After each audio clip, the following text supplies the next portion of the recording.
ادھر عبد المطلب وہاں دعا کر رہے ہیں. دعا کرتے کرتے دیکھتے ہیں کہ کعبہ ہلنے لگ گیا.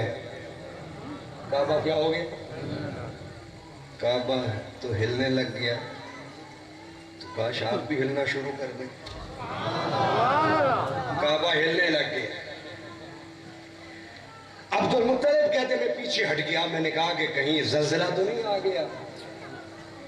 تو کہتے ہیں ہاں زلزلہ آ گیا کہ کعبہ زمین پر گر گیا.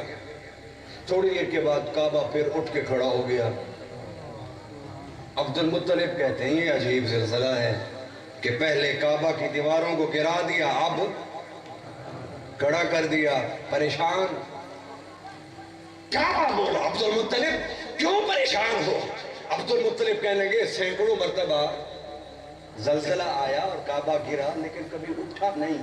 ہم نے ہی پھر اس کی دیواریں کھڑی کی.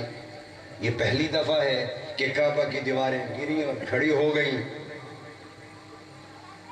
تو کعبہ نے کہا میں نے اللہ سے بولنے کی طاقت مانگی ہے کہ میں تجھے جواب دوں.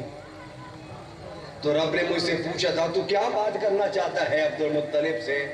تو کعبہ نے کیا کہا تھا اللہ سے؟ اللہ سے کہا کہ اللہ تو بولنے کی طاقت دے دو تو پتھروں کو بولنے کی طاقت دے دیتا ہے, جانوروں کو بولنے کی طاقت دیتا ہے. میں تو پھر تیرا گھر ہوں, مجھے بولنے کی طاقت دے. رب نے فرمایا بتا بولنا کیا ہے تو نے؟ تو کعبہ نے کیا کہا؟ یاد رکھو گے جملہ میرا؟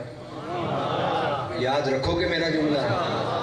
تو کعبہ نے کہا آج میلاد کی رات ہے, میلاد ہی پڑھوں گا تو اور کیا کروں گا. تو کعبہ نے کہا عبد المطلب نہ میں گرا ہوں نہ میں ٹوٹا ہوں, نہ کوئی زلزلہ آیا.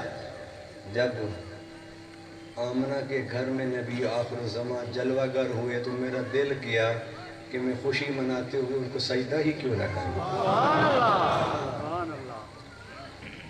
اللہ کاش تم کعبہ کو جب سجدہ کرتے ہو تو یہ کعبہ کی بات تمہیں یاد ہوتی کہ کعبہ نے کہا تھا عبد المطلب ساری دنیا مجھے سجدہ کرتی ہے کہ میں سب کا قبلہ ہوں.